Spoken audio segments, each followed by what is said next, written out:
We are back, fellas, on this Thursday, May 15th. We are back. We How's the are weather there in back. Baltimore, guys? Because you guys were really somber about the weather on Tuesday, and we ended up getting a doubleheader in yesterday. So how's it going over there?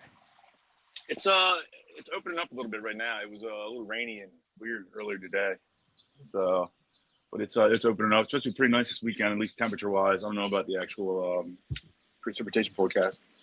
The precipitation forecast. Yeah, it's actually pretty nice in Ocean City today, too. It's like 72 and sunny, but it looks like we're going to get a shower here at some point today.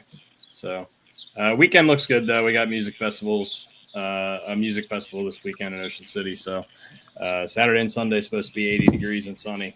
So, that's all we can ask for down here. Yeah, it's going to be a busy-ass weekend. I'm ready. We like Good that. deal. Yeah. Somebody's echoing, and I don't know who. It's probably me because I'm on AirPods. Well, you should be good on AirPods. Yeah. But anyway, let's start positive today, fellas. Let's go with the Ravens schedule release. Dusty, if you want to pull that up.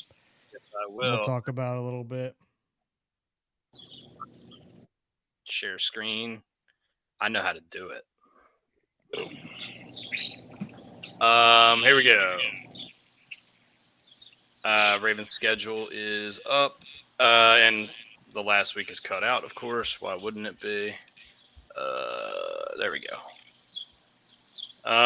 Yeah, so guys, as you can see, the Ravens schedule came out last night. I was really interested particularly in finding out when the Green Bay game was going to be, and still don't know. Really, really frustrating because that's the game I wanted to go to the most. I haven't been to an away game in a few years, but I used to try to go to an away game every year. And I'd really love to go to Green Bay.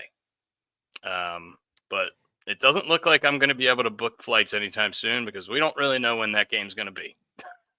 And if it's going to be around Christmas, I'm not going to be able to go anyway. But look, if you can see at the top, obviously, at Buffalo, home against Cleveland, home against Detroit, and then at Kansas City. That's pretty much a gauntlet to start. That's three of the four best teams in the NFL, I'd say, other than us. We're missing the Eagles in there, obviously. And then, Cleveland's a divisional matchup. Obviously, they're not as strong as the other opponents. And then Houston and Los Angeles, both playoff teams last year. What do you guys see out of the schedule? Just quick glance. Anything strike you? Not a lot of 1 o'clock games early in the season, huh? Opening weekend in Buffalo, huh? I mean, It's nice to get up there before it gets too cold. And then, man, can we get Kansas City at home sometime? I mean, I feel like we always play there. AFC Championship game a couple years ago was at home. Didn't go well though. I know that, but I mean, I don't know. That's just a feeling. I feel like every time we play them during the regular season, it's at their place, which is fine. Yeah. But yeah, the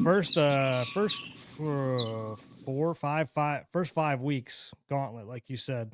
I mean, only one of those teams is first 4 weeks. Sorry, only Cleveland's the only one that I feel pretty confident about. As a guaranteed win, and that could be a Flacco game at home. Flacco's first time back home. Is it? Will it be his first time back in Baltimore? Wow. Huh. Yeah, I think we played him when Cleveland picked him up a couple years ago. We played at Cleveland. Oh, okay. Yeah, I don't know. I can't remember if he's played back at home. Did he do it in that first year when he went to the Broncos? Maybe. He was terrible that year. I can't remember. I think anyway, Brock Osweiler was starting that year. The Brocket ship. The Brocket ship. Yeah. Even though okay. So anyway, bye week 7. We come out of the bye. We play Chicago, Miami, Minnesota. Chicago, Miami. I guess that's a little lull in the schedule for us. Honestly, though, it doesn't look easy, man. I think all these games are pretty 50-50 here. This is a pretty tough schedule, I would say, head to toe here. And week 13 through 15, Cincy, Pittsburgh, Cincy. Don't like that. Finishing with Green Bay and Pittsburgh. Don't like that either. Just feels like we've got some real tough stretches in this. And honestly, we're hoping 4-2 through those first 6 games. That's exactly what I was about to say, Laura. Good call. Hoping 4-2 through those first 6 games, and then kind of see where we're at. It'd be really nice to win that first game in Buffalo and get revenge for that divisional playoff game last year. I'm sure Mark Andrews is going to want the ball. Yeah, for sure. I read absolutely nothing into the schedule. I've learned my lesson over the course of a decade. Yeah. Because injuries play such a large role. Look, if Lamar goes out, I don't care, Laura. If Lamar goes out, we're 0-6 in those first 6 games. Well, yeah, you can say that about any team, though. If I know. Mahomes gets hurt, the Chiefs are going to be terrible. The one thing I read from this schedule is we have 3 consecutive away games, and we have 3 consecutive home games, and then 3 consecutive away games. I don't like that. I do like the alternating between home away, home away, home away. Mm-hmm. So that's the one thing I do take away from the schedule. And it sucks that the Green Bay game is around Christmas. Because I know a lot of people around here, a bunch of our friends, were talking about going to that. Yeah. I don't know if it's going to be on Christmas. I assume it's why it's TBD, so they can flex it to Christmas if they want to. But all indications are that it's going to be either Saturday or Sunday that week, so it wouldn't be on Christmas Day. But I don't know. I mean, we don't know for sure. Obviously, the scheduling can change a ton. I think up to like week, I don't know, like maybe a couple weeks beforehand they can change it, right? I don't really know what the rules are exactly, but I mean, that's a 4-day changeover from Sunday 21st to the 25th. I mean, we did it last year. We played 3 games in 11 days last year. Well, I remember that, but was it that close of a turnaround? Yeah, I think so, because we played Saturday and then Wednesday, I think. Yeah, I don't know. Either way, it's yeah. The one thing I sucks. take away, I mean, our bye week isn't terrible. It's pretty close to the middle. I wish it was. I mean, you always wish it was a little bit further back. Like what Brian said, the 3 on the road and 3 at home. I do like, and I do always want to look at like, were we playing away in bad weather at the end of the season? I mean, our division is all bad weather, so it doesn't really matter. But Green Bay away towards the end of the season could be a cold one. Yeah. Cincy, Green Bay, and Pittsburgh. Those could all be cold ones. Yeah. At the end of the year. Yeah. And thank God we're home for New England. Yeah. But that could be cold as shit as well. Yep. Yeah. I mean, I don't know. Yeah, like Brian said, it's hard to read too much into it. I look at it every year and I say this is such a tough schedule. But look, we won the division last year. You get a first place schedule. You got to play the first place teams, and it's always going to be a little bit tougher. But I'm not super worried about the Ravens regular season wise. It feels like Brian said, Lamar stays healthy. It feels like we're going to be in there. We're going to have a shot in the playoffs at some point. It's going to be tough. Will Aaron Rodgers have an Achilles by the time we play Pittsburgh in the last week of the season? I'm not sure. Speaking of Achilles. Yeah. Ardarius Washington. Yeah. That sucks, man. Our guy, Ardarius. Look, we drafted Malachi Starks. Yeah, he probably wasn't going to start. Maybe he would have. Who knows? Yeah. It's still tough losing anybody in the secondary this early, especially a guy who came in and played so well last year. But yeah, that sucks, man. It sucks because he's such a good role player. And that I think that's exactly what they would have called upon him for this year with the with the drafting of the rookie safety. He's probably going to get a lot of reps. I would think Ardarius is probably going to get a few less reps, but it sucks. We lose that guy. He's a valuable piece on the defense, and like you said, you can't get enough secondary help when we get into the middle of the season because these guys start dropping like flies. It seems like every year, missing a couple weeks here and there, and it just sucks losing one of your guys before the season even starts, before training camp even starts, really. So yeah, tough go of it. I got the PGA Championship on the screen right above my laptop here, and no longer household name, but former household name Luke Donald is on the top of the leaderboard right now. That guy hasn't been relevant in golf in 15 years. Yep. Former number 1 in the world though. Was it Luke Donald or was it Lee Westwood? Luke Donald. Lee Westwood was also number 1 in the world, but never won a major. Yeah. The one thing I did take away from the schedule is what does the NFL know that the rest of us don't when it comes to the Steelers and Aaron Rodgers? What do you mean by that? The Steelers have 3 primetime games in the first 4 weeks, and they open against the Jets. And do not tell me they did this so that it could be the Justin Fields revenge game. All right, I can't foresee that being the case. So, what do they know? I mean, I don't know. Look, I'm looking at their schedule right now. Their first 3 weeks are not prime time. They got 3 primetime games in between week 4 and 7, though. They do play the Packers on Sunday Night Football at some point in week 7. It looks like that would be a fun little game for Aaron Rodgers to be a quarterback in. I think. You're not opening up your Monday Night Football slate with Justin Fields versus the Jets. I'm sorry, versus Steelers. This is something I didn't even think about. I don't know why Rodgers would want to go there because that team is terrible and they have no chance of winning anything. But yeah, he's in New Orleans. We didn't even talk about Derek Carr retiring because I guess it was so irrelevant. It didn't even, sorry, Derek Carr, but look, I mean, you're average for a long time. Derek Carr. You're average for a long time. I think it's a bad rap. Never won a playoff game. The one year that they were actually really decent, he got his leg broke, but I think week 17. He would have won MVP that year. That was maybe he was the front runner for MVP at that point, at least in the season. I believe that's the year Carson Wentz also went down with an injury, and Nick Foles won the Super Bowl.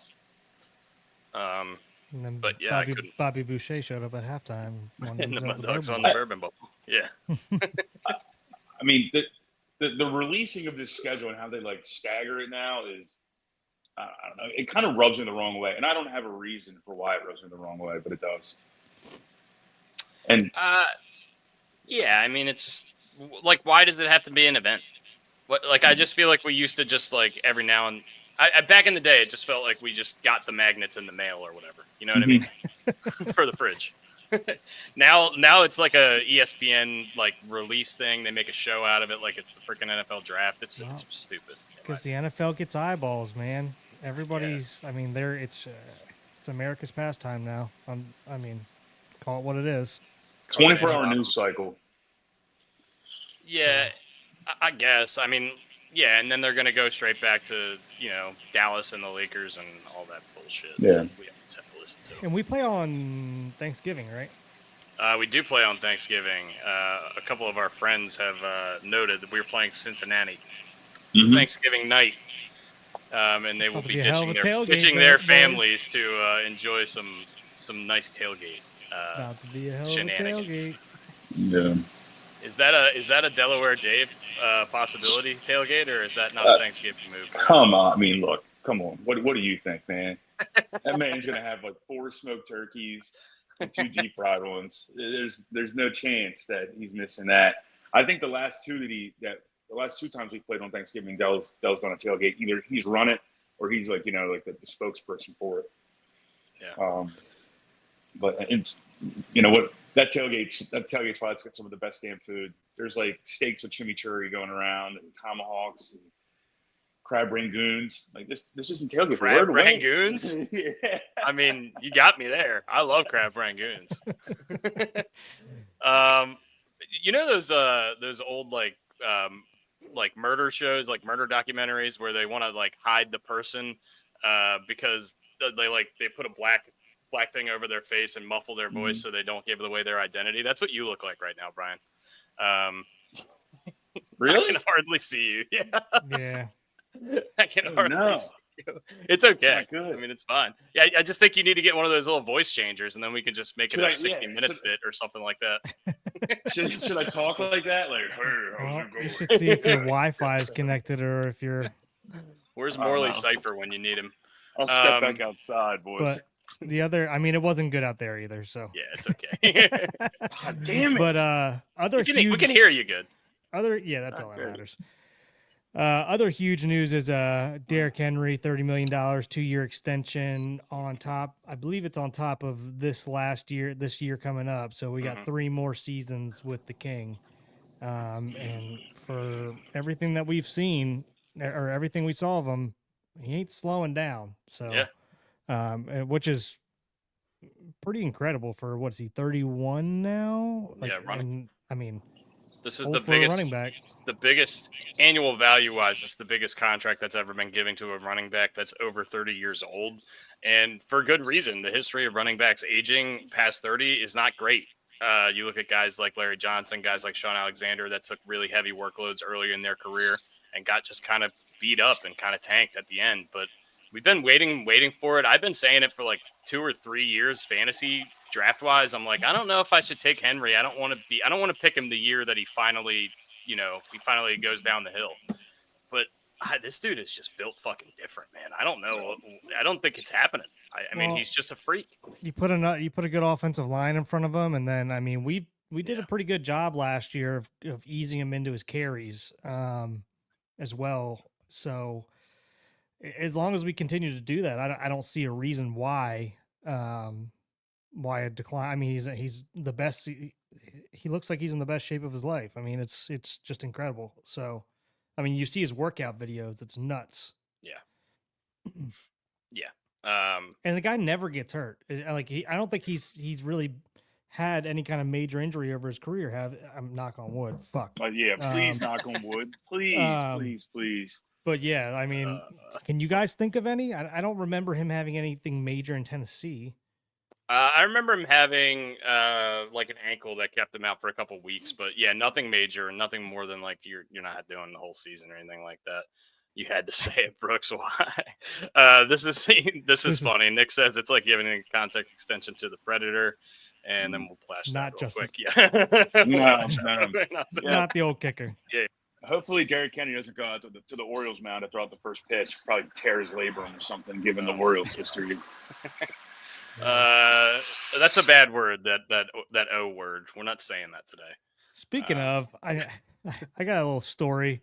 I was out yesterday looking at an investment property, and it's a property on the lake here close by. And I'm walking down the deck, and it rained here yesterday pretty good, and slipped real bad, like down a flight of stairs on the deck. Pretty sure my labrum. Luckily, it's my left one, but I'm pretty sure my labrum or rotator cuff is fucked right now. Oh yeah, I would have thought your tailbone. Did you not fall backwards right on your ass? No, I like tried to grab the railing. It was rough. It was a rough scene. Yeah. It was in front of some people. It wasn't good. It was in front of some people. Oh, yeah. You had an audience. Oh yeah. By the way, we're almost 20 minutes into this podcast, and we haven't explained why your name is not Brooks today. We just given a shout out to former Oriole great David Newhan. Yeah, I mean he was on. I was just thinking about like old players that we forget about, and I was thinking about David Newhan the other day, and I'm like, I'm just gonna start throwing random names out there. I was in between David Newhan today and Jesse Orozco. This is why I have mine. I have been fly swatting a lot recently. There's a fly infestation in Ocean City this time of year, always.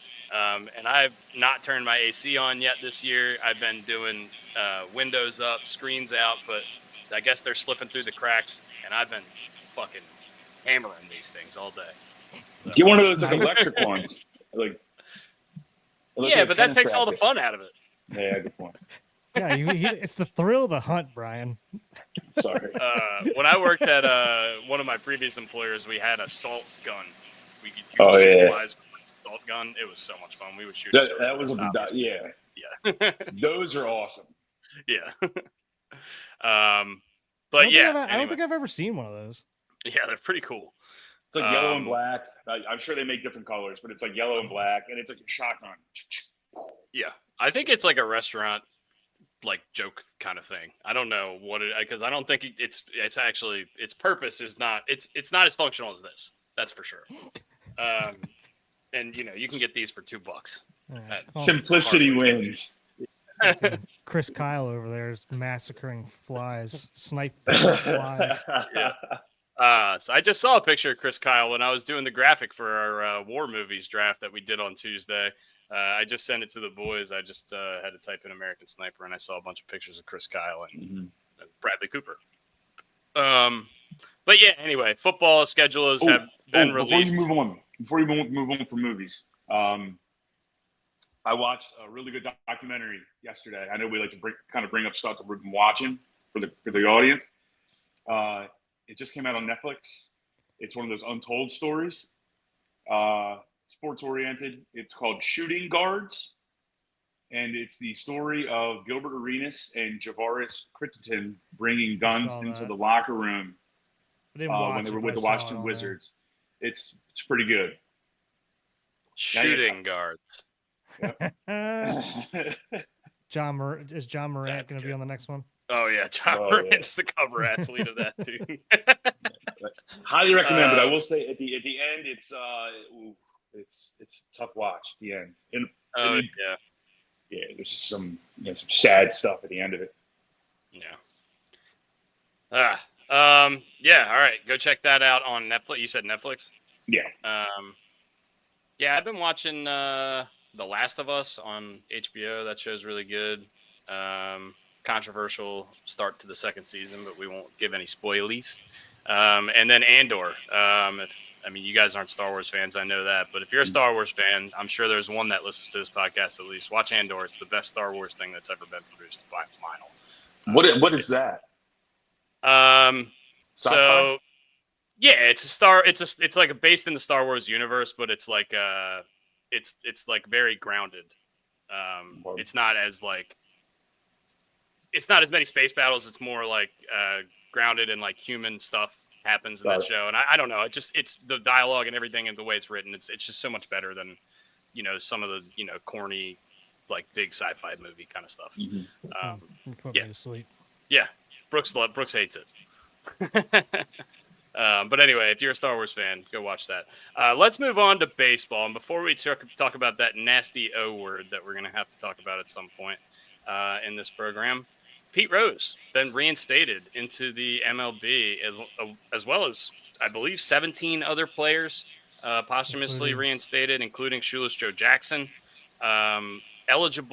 First eligible for a Hall of Fame vote December of 2027, I believe. And we'll find out in 2028 if he makes it in. What do we think about the Pete Rose news? We kind of figured after he passed away that something like this would be coming. Brian, let's go to you first, and then Brooks will get your opinion as well. I'm on record in saying I don't think he should be in the Hall of Fame. I'm not going to go against that. It stinks, and I think it's a little cruel that that MLB did this after he passed away. But also, I think the MLB didn't want to give him, if he got voted in, an open mic and maybe let him go scorched earth. I also want people to remember this because it's just easily forgotten. Everyone remembers the betting stuff and his strife with Bart Giamatti, the commissioner. Pete Rose also was accused and almost basically found guilty. I think basically found guilty of in a civil court of sexual assault. He young lady who was like 13 or who was like 17 or 18 at the time, when she came out, said she was sexually assaulted by Pete Rose when she was 13 or 14. And Pete Rose's response to that was, I thought she was 16. So look, the man, the person Pete Rose was terrible. The player Pete Rose was fantastic. He's everything you want in a ball player. Made the All-Star team in 5 different positions. We can go over the stats all day. He's blatantly a Hall of Famer, but I don't feel he belongs in the Hall of Fame because and the Hall of Fame has a character clause. We have to remember that. Unlike the NFL, where like O.J. Simpson is in the NFL Hall of Fame, the Writers Association, or this like whatever it's called, the historic voting association that Pete Rose is going to go through. They have to follow that character clause. They still have to give him 75% of the vote. I don't feel like he belongs in the Hall of Fame. And I do remember this, and I know how much you guys love Frank Robinson. Tim Kirchin told this story the other day. I heard it for the first time ever. Is that Tim Kirchin, this is like a decade or 15 years ago, whatever the hell it was. He told Frank Robinson, the question was posed to him, that he thought he would vote Pete Rose in. Tim Kirchin would vote Pete Rose in. And Frank Robinson apparently started screaming at him, going, I will never be part of that same club as that man. And Frank Robinson played with Pete Rose. So read into that what you will. Yeah, but I mean, Cal defends him and has said he thinks he should be in.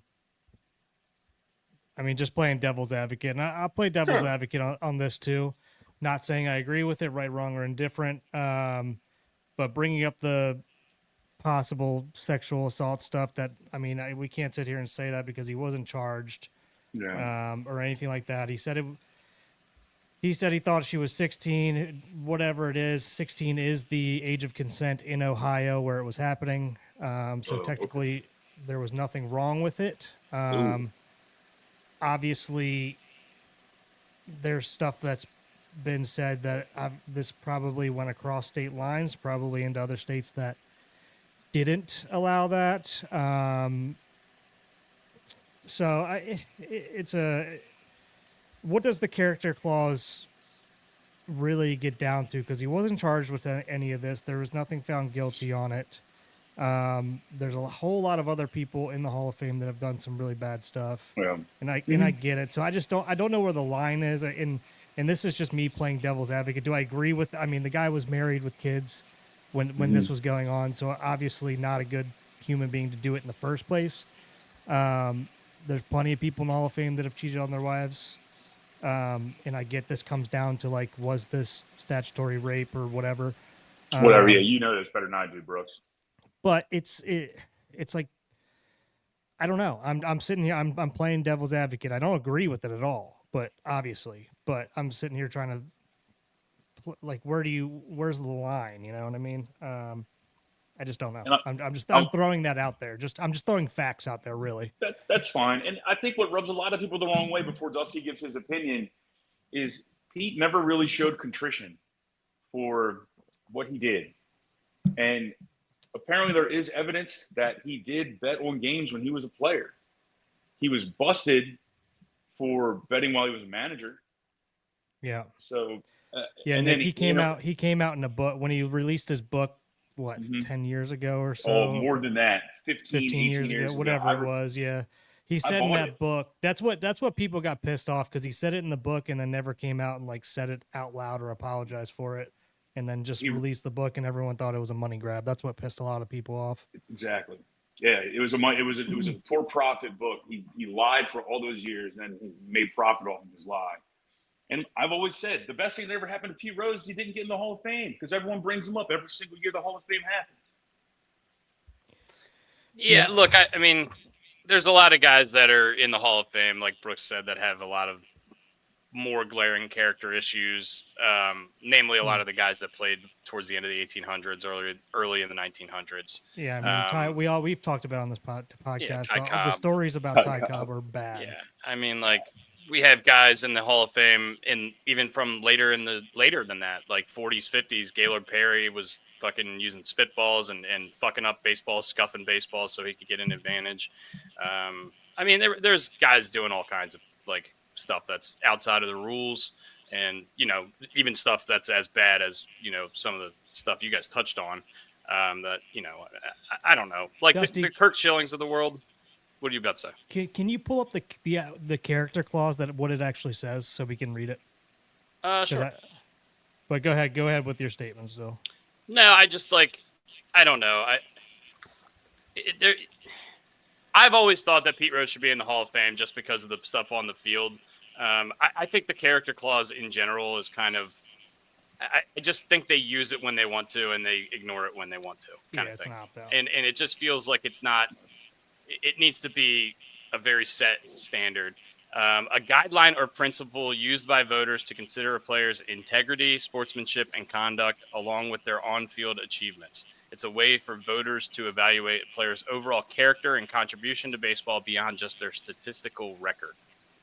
That's exactly what it says on the Baseball Hall of Fame thing. Pretty vague as well. Hey, look, not only did they excel on the field, but also demonstrated good character and sportsmanship throughout their careers. But I mean, look, he's up for the Hall of Fame. If he gets in, not going to be mad. If he doesn't get in, I'm not going to be mad. But at least he's up now, and everyone can get their fair shake at it. And no one can bitch and moan. It's up to 16 dudes. He needs 12 votes. Yeah, and I mean, we sit there and think like, did anybody out like he's the one who started? I mean, he was the one his nickname was Charlie Hustle. He played the game the right way. He's the one who started the whole like the guy just hustled everywhere. He did everything the right way that everybody wants to emulate him, right? But I mean, not to keep bringing it up, but I mean, some of the off the field stuff just is the whole reason, right? And but Yeah. it's also, I don't know. He kind of put the nail. And I don't want to say this because he just died recently. He kind of put the nail in his own coffin after his career. Just the way he handled himself, just wasn't. He just wasn't a very good guy. He wasn't very truthful. He wasn't straightforward about all the things that he did wrong. He used a lot of this stuff, like Brian said, for profit. And I think the MLB just looks down on him specifically for those reasons, just as much as the gambling stuff. Because I think there's a certain, like, if you would have come out right away and just said, I did it, and then, take his lumps for 10, 15 years, they drag his name or whatever, and then people start realizing, okay, like, this guy is reflected. He's reflected on this. He obviously didn't. He feels now that he shouldn't have done it, that kind of thing. But he just didn't handle himself that way, so people aren't going to remember him. And the argument comes up now. Well, there's so much gambling is so prevalent in sports. That's true, but the players aren't allowed to gamble. So, sure, yeah. I mean that ruins every. I mean that's why this was such a sticking point for so long, and trying to keep gambling out of legality. Media I coverage. guess. Yeah. I mean, just legality in general. Yeah. Just because it's a snowball effect. So I mean, they got to be extra careful with this stuff, and I mean that's why we've seen such harsh penalties on people in the MLB and the NFL that get caught. And I think it's kind of, if I'm being honest here, I think it's kind of bullshit that, like, are they harsh penalties? Yes, it's a year-long suspension, but I mean, Pete Rose got a lifelong suspension, right? I mean, that's kind of bullshit. Yeah. Right. I mean, so. I know the character clause exists for a reason. It's been there for a long time. I just think there has to be more of a standard on how you use it. And, if some of these older players that did horrible things back in the day are going to be in the Hall of Fame, then why isn't the guy who won 7 Cy Youngs in the Hall of Fame? Why isn't the guy who won 7 MVPs in the Hall of Fame? Why isn't the guy who has the most hits of any player in the history of baseball in the Hall of Fame? That's how I view it. You can't tell the story of baseball without Pete Rose. You can't tell the story of baseball without Barry Bonds, Roger Clemens, Mark McGwire, Sammy Sosa. I think that the Hall of Fame should celebrate baseball as it has, stood the test of time for 150 years as this timeless classic sport. And I know these people bent the rules, but you sit there and you say, like, all right, who's the hit king? You're still going to say Pete Rose. He's not in the Hall of Fame, but you're still going to say it. Mm-hmm. Who's got the most home runs? Exactly. You're still going to say it. You're not going to sit there and say, no, it's not him. He's look at the stats. I mean, that's what it is. So I think it's him. Put his transgressions and accomplishments on. Put both on one of the 2 columns. Yeah. I wanted to get your guys' take on a little bit, because I heard some people talking about it and I found it interesting on the Shoeless Joe Jackson stuff. Mm-hmm. This guy's probably still shoeless after all these years. He hasn't found shoes yet. This guy. I mean, obviously, I don't think his stats are there to get into the Hall of Fame, but that's because he was kicked out of baseball early. But listening to people talk about this, and I'd love to see a documentary on this at some point. Apparently, the Mafia basically took over the Black Sox, like the organization of the Black Sox at that time. And I mean, we sit here and say, like, they threw it, and then you look at his stats in the series, and he fucking crushed it. And then also on top of that, like, if the Mafia has the organization and they're going to sit there and say, like, you better throw this or we're going to start kneecapping your family members, I'm probably going to put my family first over a fucking baseball game. So, yeah.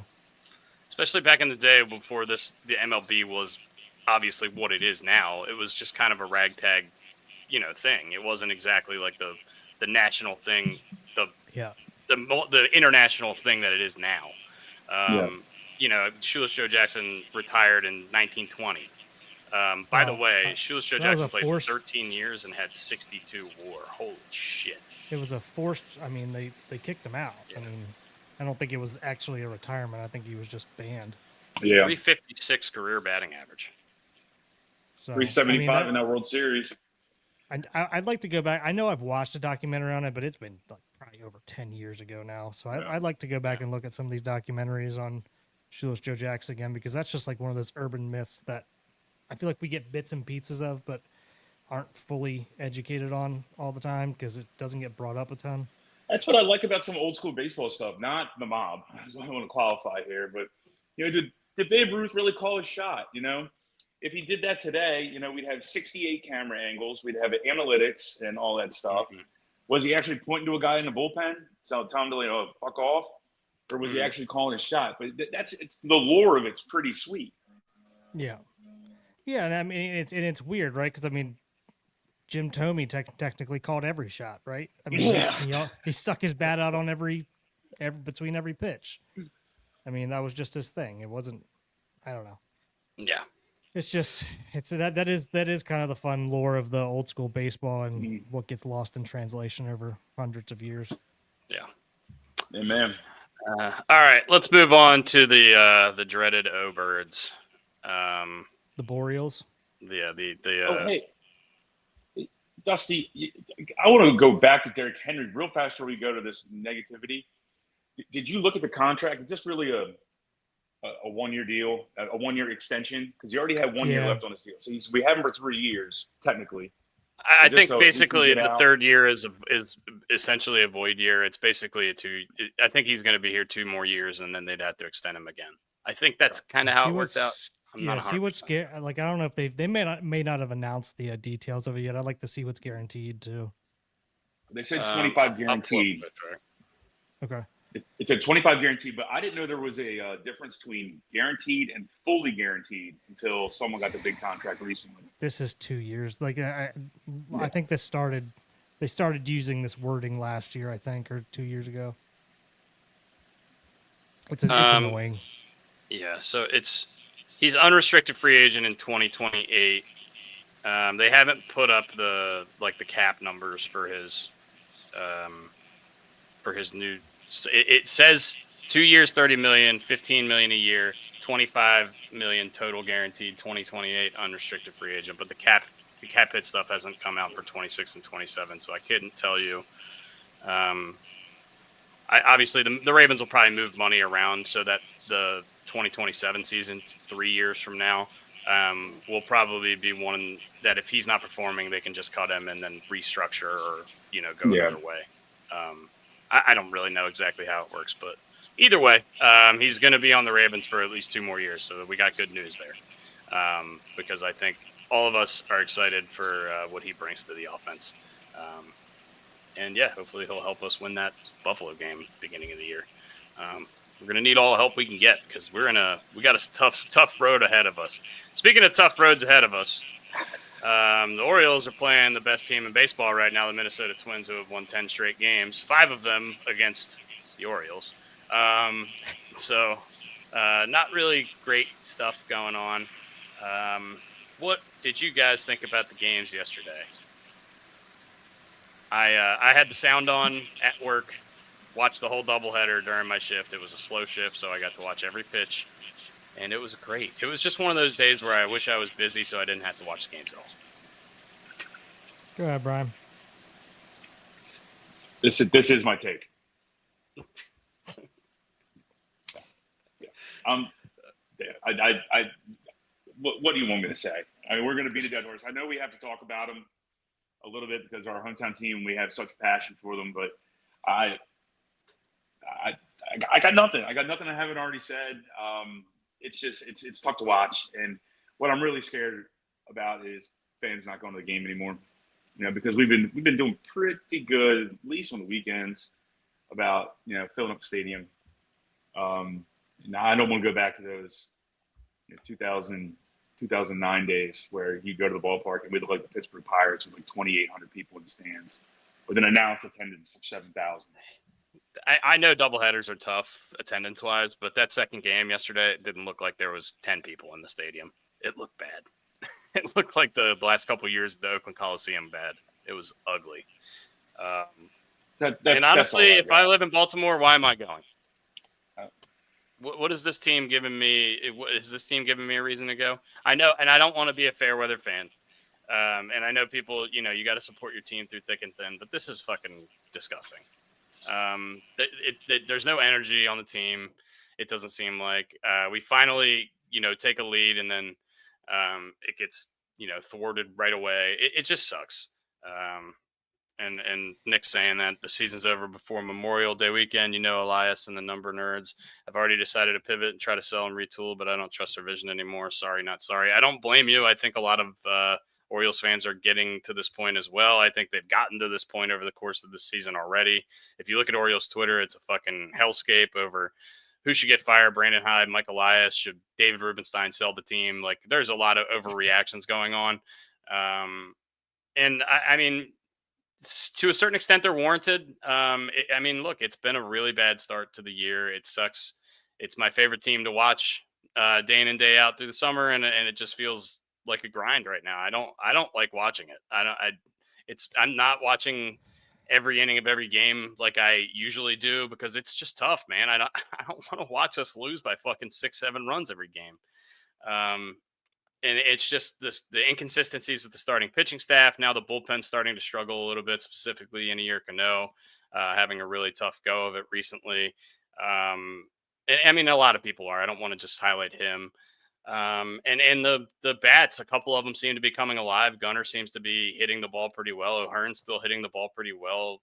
Said he hit a grand slam yesterday, even though he's been slowing down. A clutch grand slam too. Yeah, that's super clutch grand slam. It's not. It wasn't a grand slam when we were up by 8 or we were down by 10. Yeah, it was actually to give us a 1 or 2 run lead, I think. Yeah, and it just sucks. It's I don't know what else to say that we haven't said already, and we have to talk about it, obviously. But like, give us something to talk about, O's. I don't know, Brooks. What do you have? Yeah, it's tough. It's hard to watch. I'm still watching every game. I'm always going to watch the games. It's hard to watch, and there's just I think as fans we just kind of lack confidence at this point. If we have a lead, then is it safe with if the starter's still on the mound now that the couple guys in the bullpen are starting to wear down a little bit? Yanier's had a tough last 2 and a third. I think he's given up like 7 earned or something like that. Bright spot yesterday, Charlie Morton actually gave us a damn good chance to win. That was awesome to see. So I don't know. It's tough to watch though. It really is. It's very frustrating. But like you said, there's a couple bright spots there for the time being. Gunner's coming around. Kerstead had a bomb. Seti hit it. I know he's been in a slump for the last week or two. Hit a grand slam in a clutch moment. It's like, man, is that the straw that breaks the camel's back and we get going, and that's the turning point? And then you got to think like those guys are in the field, and then Cano like gives up the lead there in the 8th, and they're like, man, we finally like had something rolling. But yeah, I don't know what the answer is. It's good to see Urias is back. We found out yesterday that Jordan Westberg had a setback with his hamstring recovery. So it's and that's I was listening Brian's to in the shower. Yeah, I don't know what Brian's doing. But yeah, it's I don't think listening to what's his name on Ryan's show yesterday, it doesn't seem like Yuri I can't remember. He's a doctor that he brings on to kind of go over some injuries. And he wasn't as concerned about this, just because this happens pretty often with hamstring recovery. So, but I mean, it's a setback's a setback, so it's going to set him back at least another couple weeks, I'm sure. Yeah. Do we have anything on Cowser? Do we know when he's coming back? I Potentially. saw on Twitter yesterday that he was taking fly balls in the outfield, Okay. which is good because it was his left hand, I believe, that he broke. Was it hand or wrist? What was his thumb? Oh. I can't remember which one. If it was his left, he throws right. So if he's taking fly balls, that means he's getting closer. He probably just is still having a tough time with getting power back in his grip strength back in for hitting and stuff. For swinging. Yeah. Well, look, at least we're not the Rockies. The Rockies, the first team in modern baseball history to lose 36 of their first 43 games. They're 7-36. They've lost 11 of their last 12. And they fired their manager because it was his fault. At least we're not the Rockies. I don't know. I mean, I don't know what else to say. Got a 12:35 game today to avoid another sweep from the Twins. And Tomo's on the mound, so that gives me a little bit of hope since he's been Mr. Consistent after the first one or two outings. Lineups out today, guys. We picked it on Tuesday, and our pick to click hit with Gunner. So let me go run down the lineup and tell me what you guys think. We got Holiday second base, Mountcastle at first, Henderson at short, Rutschman behind the dish, O'Hearn DHing, O'Neill in right field, Mullins in center, Rivera at third, Jersey Jerry, and Kerstead in left. Kerstead batting ninth. Huh? Interesting Holiday leading off. I like that they moved him up the lineup. If we're doing pick to click, I'm just going to stick with Gunner. He's been hot, and it seems like the pop is coming back. I think he's got 6 dingers now in the season, and most of them are in the last couple weeks. So I'm just going to stick with him while he's hot. I don't really trust anybody else on the team to make contact with the ball right now. Brian? Go with Gunner. It makes too much sense. All right. I'll stick with Gunner. I'm putting it in right now. What are you stuffing your face with over there, bud? Teriyaki jerky. Teriyaki jerky. Jack Links? Nah. Who's pitching? Homemade. Oh, even better. Who is pitching for the Twinkies today? Paddock. 4.76 ERA. I wish the Orioles were as good as this jerky is. 1-3, They're about as dry. 4.76. There is dry. Mr. Slash is dry, bone dry. I have another comment I want to make, but I won't make about dryness. But I'll leave that alone. The guy on the Angels that throws 105 had season-ending shoulder surgery. And they won't say what it is, I saw. Yeah, I don't really know what's going on. He's done for the year, they announced, but he got shoulder surgery. I don't know exactly what it's for. I mean, it's one of two things. Yeah, it says inflammation. You don't get surgery for inflammation, I don't think. No, it's labrum or rotator cuff is what it. I mean, look, the guy throws 105. He's bound to hurt his fucking arm. That's just where we're at. While we finish up this the negativity with the negative part of our show, Dusty, you mind pulling up? I'm sure Brooks has seen this on McAfee. I'm going to change the topic while we pull up the video of this backflipping wrestler in Japan or China. It's his finishing move. It's absolutely incredible. I have not seen it. You're gonna think it's made up. Any chance you can give me more information than backflipping Japanese guy? It's like professional wrestling out there. It's not. It's like WWE. He's a luchador. Looks like. Okay, I got it. Look at this. All right, hold on. Let me share the screen. Present. All right. How do you defend this? Are we up? How do you defend it? Here we go. This is the guy. He goes out of the ring and starts chasing the team. Jesus. How do you defend it? You run away from it, dude. Maybe step to the side. Have you tried? Yeah, have you tried step this? Sideways. Oh my God. There's a movie that came out maybe 5 or 10 years ago called Prometheus, and at the end of the movie, they're running away from this ship that's like landing on the planet, and they're running away from it, and it's clearly coming straight at them, and it's very thin and narrow, and they're just running away from it straight in a line. I'm like, go sideways, like 2 feet, and you're gonna be fine. God, it drives me nuts. So like, that's what I'm thinking on this thing. That's the only thing I can think of. All right, boys, I gotta jump off. It's good seeing All you. right, man. Enjoy the PGA Tour or PGA Championship this weekend. Yeah. I'm not gonna be able to watch a minute of it. Oh yeah, you're gonna be busy as hell. I'm gonna be busy as hell. So, I know you guys keep rock and rolling. You guys want to hear the lineup for the rock festival that's coming to Ocean City this weekend? Sure. So it was supposed to be on Saturday night. It's supposed to be the headliners were supposed to be Def Leppard and Motley Crue. Motley Crue dropped out by maybe 3 months ago because their drummer is sick or something like that. And so they replaced them with Alice in Chains, who dropped 5 days ago. And now they've replaced Alice in Chains with Rob Zombie. So Saturday night is Def Leppard, Rob Zombie, Bush, Chevelle, Puddle of Mud, Everclear, Trapped.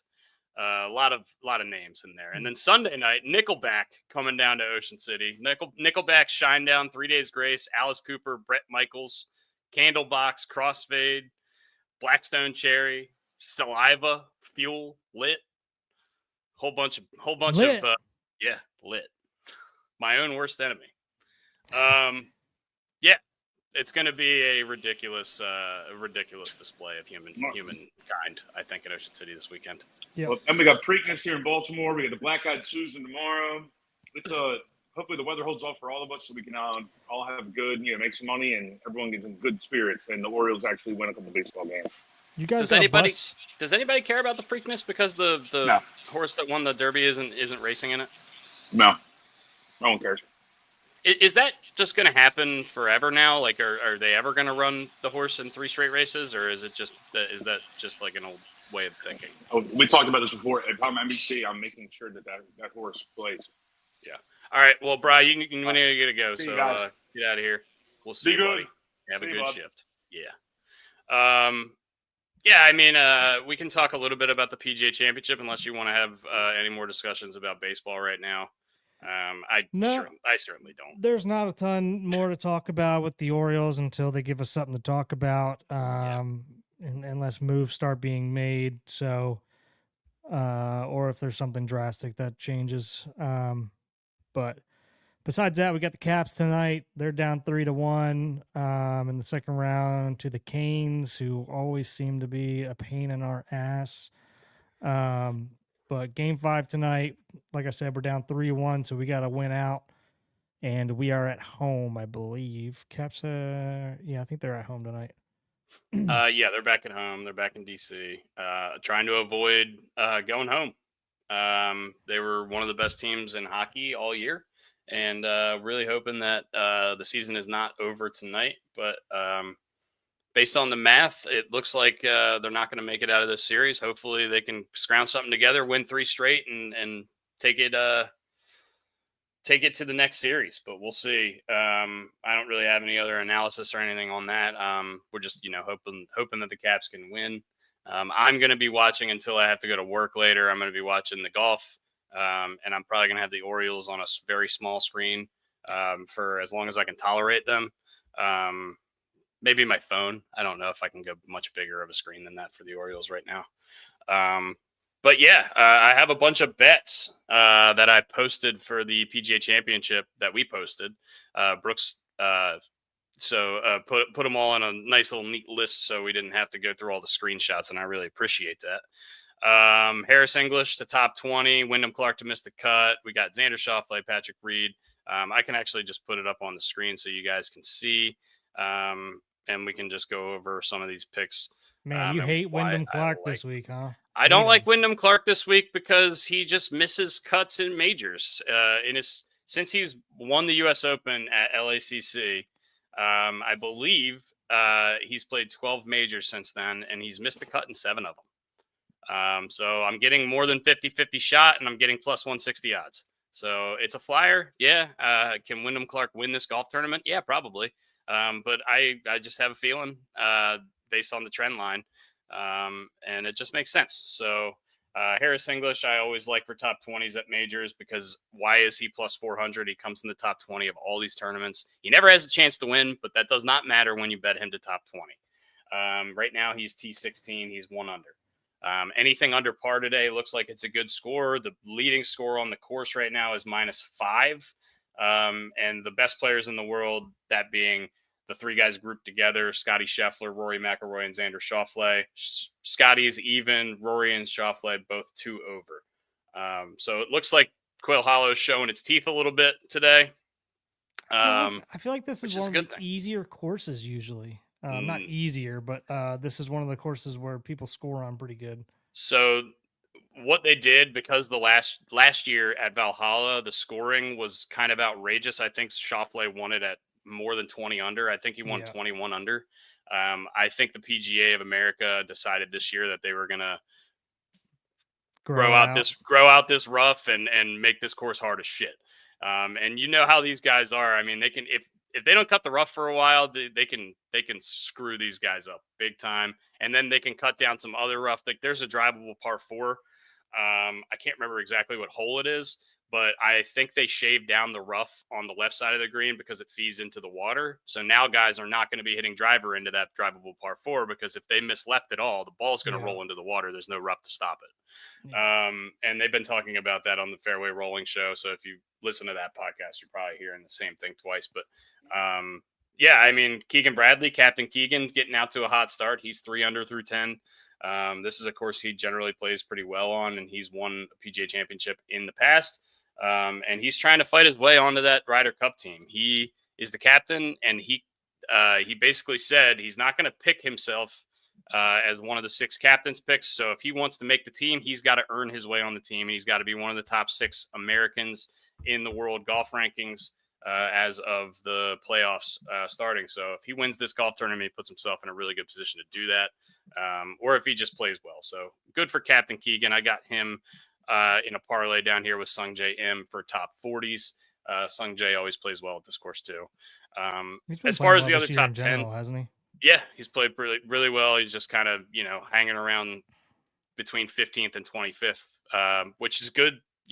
He's playing well. He's just, he's not contending. The heavy hitters parlay, most of the parlays down here are just kind of the heavy hitters I wanted to cover my bases with. I had a feeling, I know Bryson, the course kind of suits him well.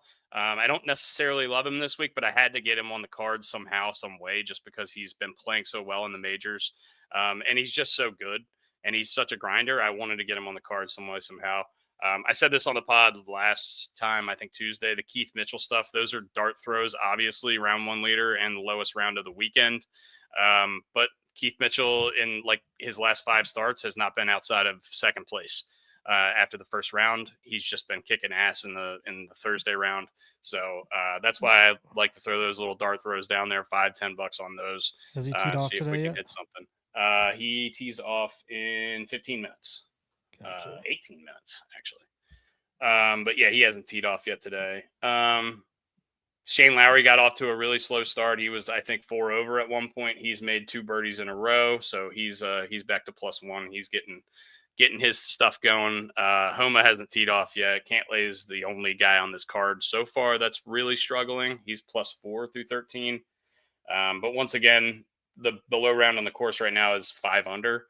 So +4 is not going to kill you. As long as he cleans that up and has a decent day tomorrow, he'll still be able to make the cut. And Cantlay is notorious for backing his way into top 20s and top 10s at majors when he never really competes. So, this is the kind of thing that he likes to do.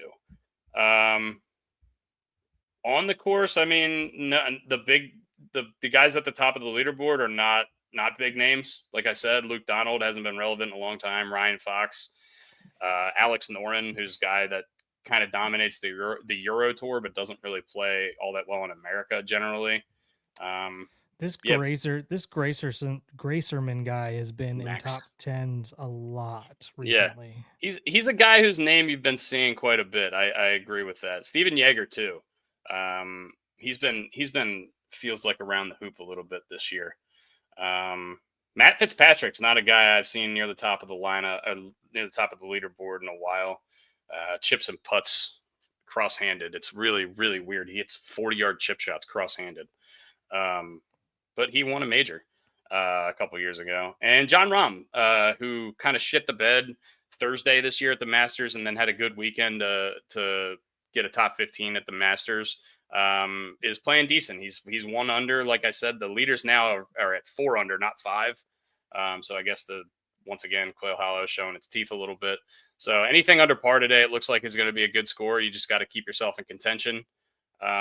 Keep yourself right around even par. And if you can get a couple birdies coming in, 16, 17, 18, once we get into the weekend, those are some of the hardest holes on tour that they play.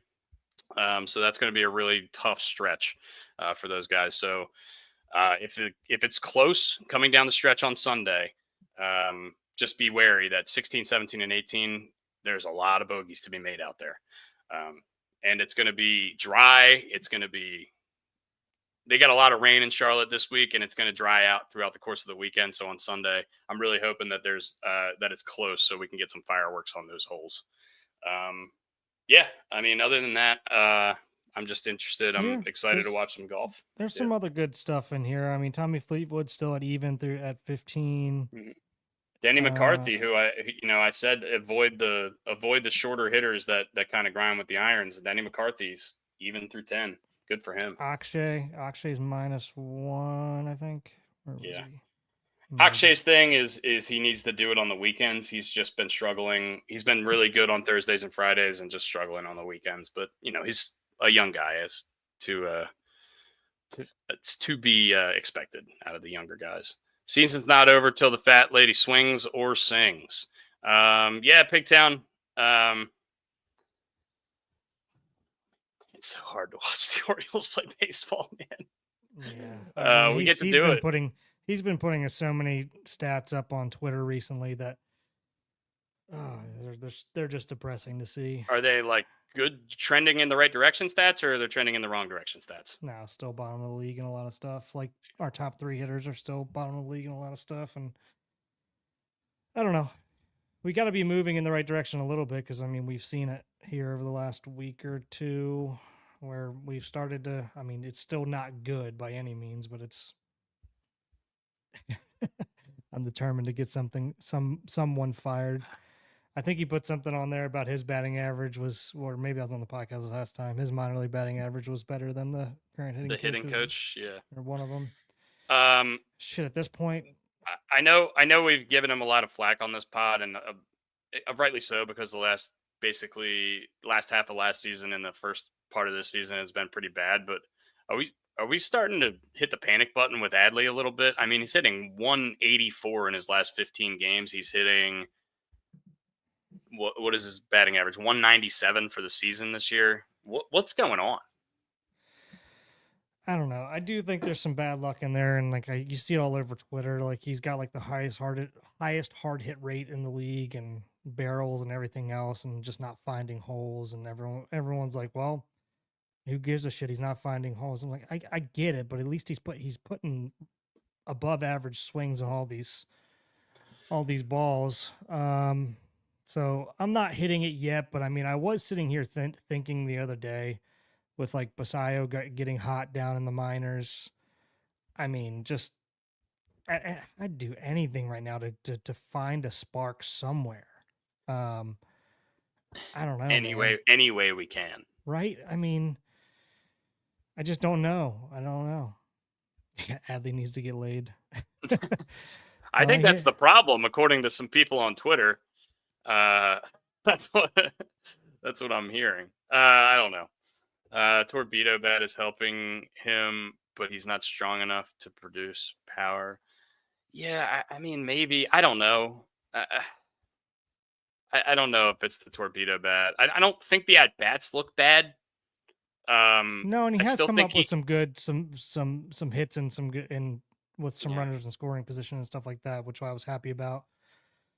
It doesn't But feel like his plate discipline is slipping, right? Like it feels like he's still taking pitches and like working counts and having good at bats. It's just the ball's not finding holes, you know? So I don't know. Maybe it's just a, really bad luck for a long time. But maybe at he some needs to point, find a hole. yeah, maybe he needs to find a hole. Oh man. All right. I don't have anything else today. I'm gonna go watch some golf and get ready for work. Do you have anything else you want to get to before we shut it down for the Thursday edition? Couple things. Just want to shout out my wife's birthday again, which was 2 days ago. Hell yeah. Happy birthday to her. Doing Just good turned- husband stuff. Just turned 25. Hell yeah. Husband stuff. Yeah. I mean, it is pretty bad that she's like almost 2 years older than me, and I look way older than her. But we can do call-ins today. Let's do some call-ins. It's Thursday. Let's get Joe in here. We always forget Thursday call-ins. Put the link in there. Other than that, don't forget on June 10th, we are going to be doing a live show from the Dive in Canton. I'm not sure if it's going to be open to the public or not. I'm trying to push to do that, which I think would be a lot of fun for anybody in the area to come down and drink with us, have a beer, and come hang out. And then, other than that, I mean, join the Huckleberries. We're getting on some content that we're going to be putting out for that, and some not behind the scenes, but some live stuff with the boys. So, join the Huckleberries, join the Discord. It's free. So, see what else we get. Let's pull Arkansas Joe in here. You ready for this? Oh yeah. Joe, what's up, dude? Nice hat. Yeah, Great good day to be a hat. Hell yeah. Hogs. What's Yes, going on with the Arkansas Hogs right now? Tennessee comes into town today. So Thursday, Friday, Saturday to end the season. Crucial series. They're at the top of the leaderboard, close with Texas and LSU. So chance to win the SEC outright this weekend. We'll see how it goes. Tennessee's always a tough team to play. So at least you have a good baseball team to root for, because I don't have any. Yeah, I mean, don't get me wrong, it's been tough. They've dropped 4 of 5 SEC series, but still with 41 wins and I think 11 losses on the season, and the first team to 40 wins and 8 consecutive seasons of 40 wins. That's awesome. That's a good program. I think the Maryland Terps I don't think they've got 40 wins in the last 3 years. Every June they break my heart, so I'm not counting my chickens before they hatch yet. We'll see what happens when the regionals break in 2 weeks. So, the softball regional starts tomorrow. They are a top 4 seed. I think 7 of the 8 top seeds were SEC teams in softball. So, Jesus. We'll see. Pretty dominant. They've never I made would say. it. Yeah, the Hogs have never made it to Oklahoma City. They seem to shit the bed in their regional every year. So we'll see what happens. Hopefully they get to the Supers. You got Barry Bonds on that team, so I think you're going to be good. Man, she is knocking the ball out the park like crazy. She's outrageous. Her numbers are crazy. Speaking of Bree Ellis, of course. You got any Arkansas facts for us today, Joe? I do. Hell yeah. I'm currently in BB, Arkansas, and we learned that it is illegal to let a donkey nap in a bathtub after 7 p.m. Some of these laws that people you can look up. A donkey bathtub 7 p.m. There had to be a very specific situation that caused this. It does not have an origin. They can't figure it out, but apparently it's still on the books for some reason, even though donkeys aren't around here very much. But donkeys aren't around my bathtub very often either. No, and no frog catching on Sunday. Can't catch frogs on Sunday. Yeah. Huh. That's gonna hinder the Toad Suck Festival. Yeah, Toad Suck days, man. Apparently, it's a population thing, and for religious reasons, you can't hunt frogs on Sunday. All right. Religious reasons. Yeah, day of rest, even for the frogs. Look at them. All right. Fair enough. Yeah, I don't know where some of these weird small town laws come into play. Obviously, something happened very early in our country's history where they made these laws and they just never changed them. Well, it used to be there used to be one where it was legal to smack your wife on Sunday in Little Rock once a month. So Jesus. I think that officially changed, but I'm glad that it did. That's a good thing. Was that for but religious reasons as well? Oh my god! It may have been. Who I knows? mean, what the hell? But that was man, we are off the rails. yeah. Like, did somebody use that as an argument in court recently? Like, somebody gets arrested for domestic assault on a Sunday. They're like, well, it was legal. Well, it says right here. It says right here. Oh, God. Believe me, there's probably a redneck that would be his own attorney in court and pull up a Google file that shows a law from like 1894 that says it's legal to smack your wife on Sunday from 11 to 2. And I did it at 1:57. So, you know. We need to get rid of all those old laws. They're just so stupid. Yeah, there's still some bad Except for the ones frog around. catching one. I'm good with the frogs having their Sundays. Yeah, let them have a Sunday. They don't need to be worried all Sunday. Yeah, Hey, they're just trying to be amphibious. They're just trying to do their thing. Just trying to do frog stuff. Yeah. Any thoughts on the O's? Are you giving up hope, or are you still on the bandwagon? Man, I'm still I still got hope, but they've got to make a change at some point. Something's not right in the fundamentals of what's going on. And could it be that the league has caught up to our young core because there's 2 years of film on how they bat and their stances and what they expect? Possibly.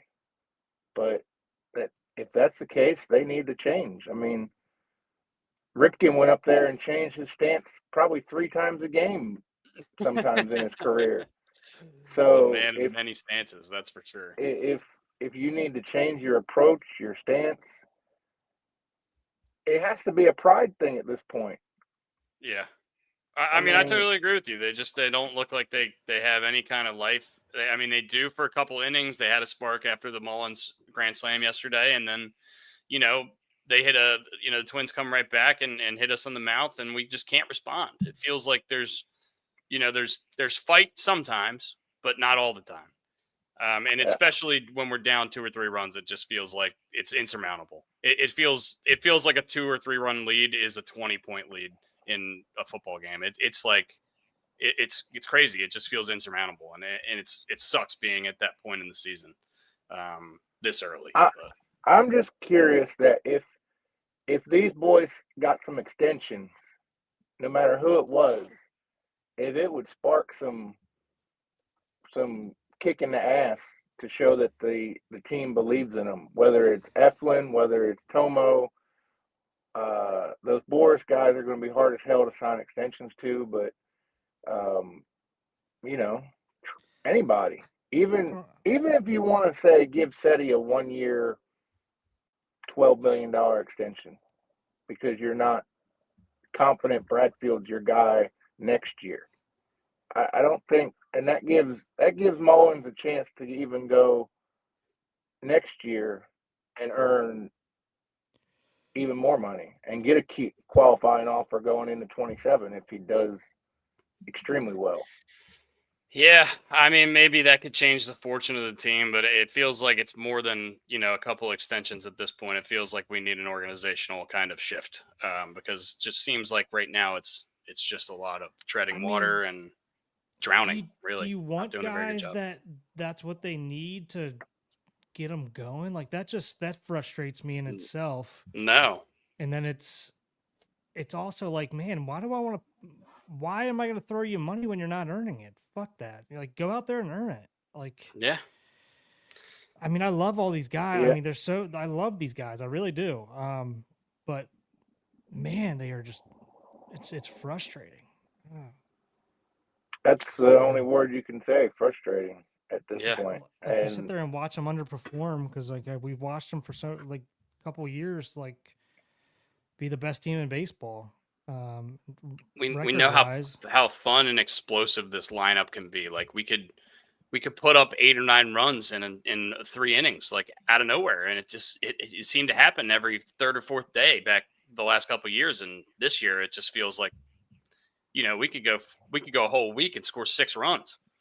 I mean, I don't know. And once again, the pitching has been very inconsistent all year, but the lineup, that's where the bread and butter is, and that's where, like, I know a couple guys are hurt, but I mean, we really just need the lineup to bring some consistency and give the pitchers a chance. I don't know. We need a lot of stuff. We need a lot of help. But it, anyway, fundamentals for sure. Like, yeah, there's no fundamentally sound approach in what we're seeing. Yeah. So I don't understand it. And Yeah, I don't know what the right answer is, but I mean, it's got to be something. There's got to be, you got to try something. I don't know. I mean, we just can't sit here and keep throwing. I mean, you look at Heston, he changed his approach yesterday and hit a home run. I like it. More of that. Yeah, I mean, let's just start. He's been swinging at those low golf pitches. They've been fooling him, and he finally had patience, waited on his pitch, and went yard. I think it was the first pitch too. I mean, I'd love to see some guys start ambushing. Yeah, your first pitch is probably going to be one of your best pitches. Swing, take a chance. Yeah, but I mean, these ground ball double plays are killing you too because you're just pressing all year. It's just double play inning, rally ender, inning ender. It's just every fucking God. It feels like every other inning. I'll say it's not only that, not only the double play, like because at least like some of those are like hard hit balls in play, but just like fucking pop ups, just like lazy pop ups. Yeah. But yeah, it's crazy. It sucks. All right, I'm depressed. I'm officially depressed. Thank you guys for doing that to me.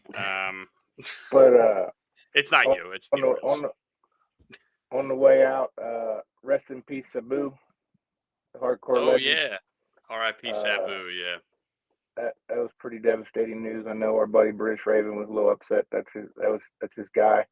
Yeah. Is he older? I don't know anything about him. He was a ECW guy. He was in his 60s. Yeah. So yeah, he just turned 60. Cause of death hasn't been released yet. Okay. But yeah, R.I.P. Fought his last match 2 weeks before he died, so he was still doing what he loved. Yeah. It was right around WrestleMania. He had a hardcore match at 60 years old. So you got some of these wrestlers, man. Some of these wrestlers, man, they just go until they can't do it anymore. 60 years old, still getting in there. God, you gotta really love it. I mean, look at Ozzy Osbourne. They're trying to wheel him out on stage in England for one last concert with Black Sabbath. I mean, so. How old is that guy now? But, yeah. All right. Like 76, I think. So. If you're right, you're right. You're dead on. How do you know that? All right. I know a thing or two about a thing or two. All right, Joe. Well, thanks for coming on. We appreciate you, man. Have a great day out there in Arkansas. Happy Thursday, man. Have a great weekend. See you, buddy. Yep. We will see you. Steven Yeager just took the lead in the PGA. Yeah, he's the only 5 under on the course right now. 15. Yeah, it looks like Xander and Rory and Scheffler have just kind of resorted to starting to make par on every hole and missing short birdie putts. That's what's been going on the television screen right in front of me. But yeah, still really early in the PGA Championship. Excited to watch this weekend. Speaking of college baseball, Millersville baseball starts their regional today. They got the #1 seed in the Atlantic region, so they get to host the tournament at our home ballpark. I don't even know who they play today. So Hell yeah. good luck to them for anybody watching. And I think Calvert Hall's in the playoffs right now too. Oh shit. I don't Go know. Hall. I saw they just beat Spalding, but I don't know. Always a good day when you're beating It's always a Spalding. good day when you beat Spalding. I mean, I know they try to make a thing out of the Calvert Hall Loyola thing, but in baseball, it's Spalding. Yeah. Baseball, it was Spalding, and when I was there, it was Spalding and Gilman. But anyway, yeah, thank you guys very much for tuning in. I know today was kind of all over the place with Brian, with the Wi-Fi and all that stuff, and just the topics. The Orioles suck, and we're depressed, and it's really hard to do a podcast about Baltimore sports when your Baltimore sports team is really not playing well, really underperforming. But anyway, once again, thank you guys for listening. Thanks for helping grow the show. The show keeps growing more than we ever expected it to. And we really appreciate you guys for that, specifically Pigtown and Joe and British Raven and Nick and Paul and all these guys who watch and listen and comment, and Laura. I know I'm missing people, but thank you guys for sticking with us and hanging out with us a couple times a week. We really appreciate you guys. So yeah, come see us. Thursday. Come see us June 10th. Yeah, we'll see us on June 10th. You make me grow. Wait, what? Pigtown, we need to get in contact with you to get you to come to Canton or something while we're there. Yeah, dude. We'll be in Canton June 10th, and maybe the 11th. And then I think we're probably going to be coming back to the beach. But anyway, yeah, that's all I got. I've been rambling for a while, so thank you guys. Have a great Thursday. Have a great weekend.